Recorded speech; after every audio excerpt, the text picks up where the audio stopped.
지금 우리가 인구 증가율을 반영한 솔로우 성장 모형을 보고 있는데 여기에서 우리가 확인할 수 있는 사실은 자, 모든 국가들이 스테디 스테이트에 들어가 있다면 지금 우리 스테디 스테이트에서만 보고 있으니까요.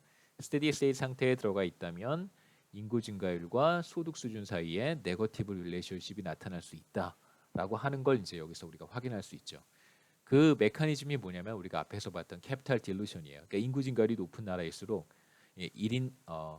1인당 자본 스탁이 근로자 한 사람이 생산 활동에서 사용할 수 있는 자본 스탁의 양이 인구 증가율이 낮은 나라들보다 더 적기 때문에 소득 수준도 더 낮다. 더 이렇게 낮다라고 하는 게 low예요. low. 이렇게 얘기할 수 있습니다.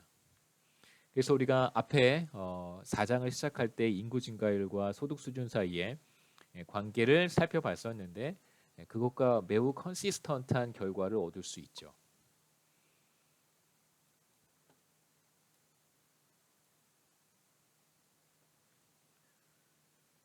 자, 이제 제가 간단하게 설명드린 것을 여기 정리해 놓은 것인데요.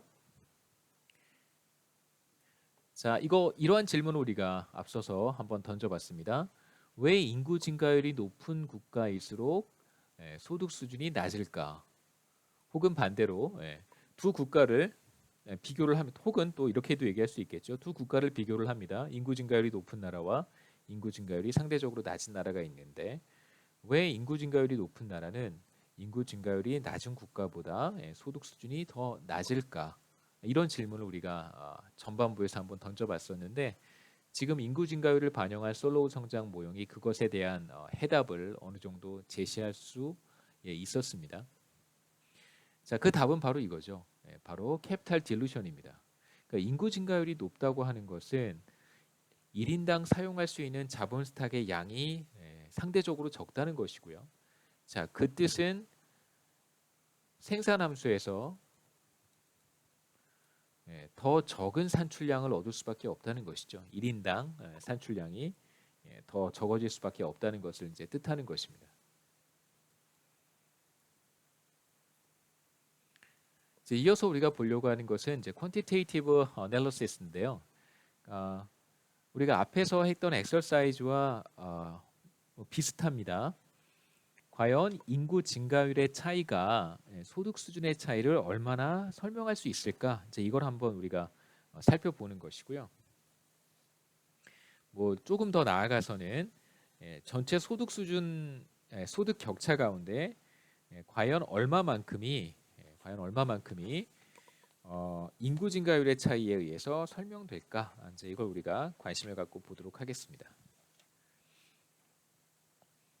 그래서 솔로우 성장 모형이 예측하는 인구 증가율의 효과는 과연 얼마나 될까? 그리고 국가 간 소득 격차를 얼마나 설명할 수 있을까? 이제 이게 이번 섹션에서 우리가 관심을 갖고 살펴볼 문제입니다.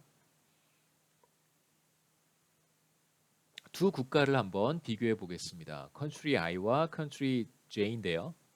자, 두 국가는 다른 모든 게 다 동일하고 딱 하나 차이가 있는데 인구 증가율만 서로 다릅니다. 그래서 생산성 동일하고요.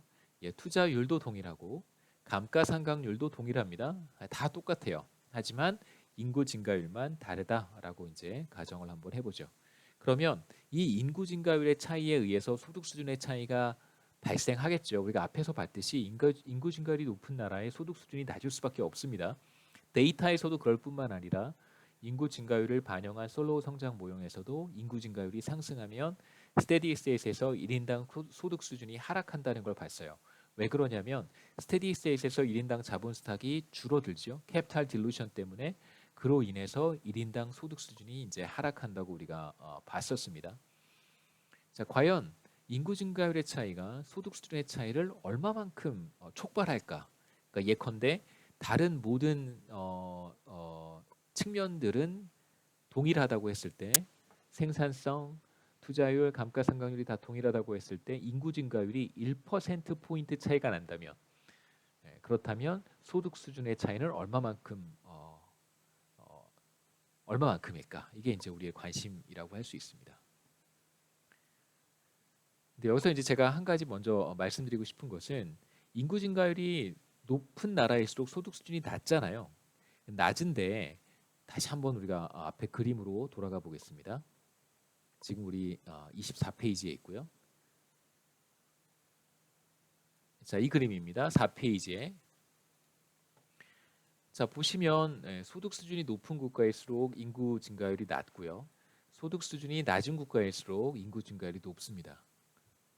자, 그런데 우리가 이제 주의해야 되는 것은 지금 이 그림에서 소득 격차라고 하는 것이 인구 증가율에 의해서만 나타나는 것은 아니잖아요. 그러니까 이 지금 소득 격차 중에 일부는 우리가 솔로우 성장 모형에서 인구 증가율을 살펴보지 않은 솔로우 성장 모형에서 순수하게 자본 스탁의 차이에 의해서 혹은 투자율의 차이에 의해서 촉발된 소득 수준의 차이일 수도 있어요. 그러니까 지금 이 소득 수준의 차이라고 하는 것은 매우 다양한 요인이 다 섞여 있습니다. 근데 지금 우리가 하려고 하는 엑서사이즈는 24페이지서부터 하려고 하는 엑서사이즈는 다른 차이들은 사실 보지 않겠다라고 하는 것이죠.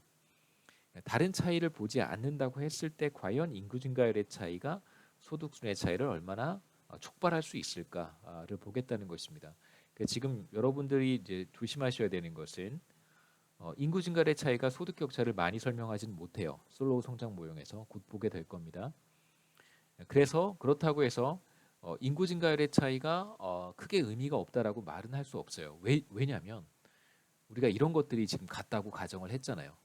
그런데 실제로 이런 것들의 차이도 상당히 크기 때문에 결과를 우리가 지나치게 비관적으로 해석할 필요는 없습니다. 하나씩 보면서 다시 한번 제가 말씀을 드리죠. 우리가 앞서 스테디 스테이트에서의 1인당 GDP, 1인당 소득 수준을 도출을 했습니다.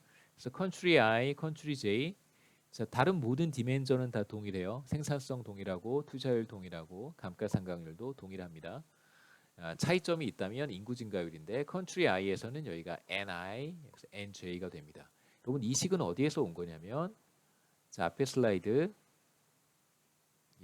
22페이지에서 우리가 스테디 스테이트에서의 1인당 소득 수준을 도출을 했습니다. 이걸 그대로 사용한 거예요. 그래서 컨트리 I는 여기에 I라고 쓰고 컨트리 J는 여기에 J라고 쓴 것밖에 없습니다. 자, 이게 컨트리 I의 스테디 스테이트 소득 수준이고 컨트리 J의 스테디 스테이트 소득 수준인데 이제 두 국가의 소득 수준의 비율을 한번 계산해 보죠.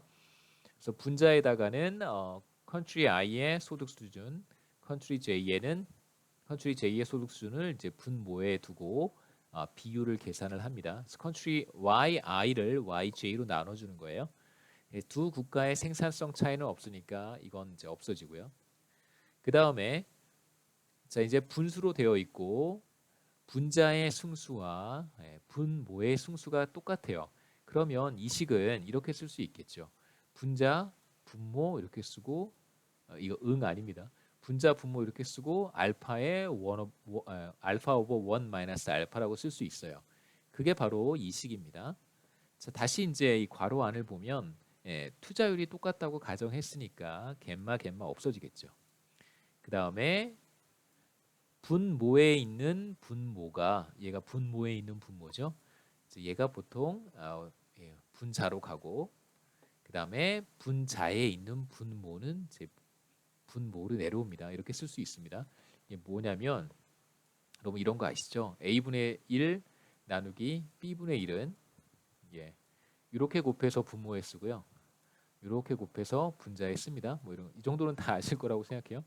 그래서 이렇게 곱해서 분모에 쓰고요. 이렇게 곱해서 분자에 씁니다.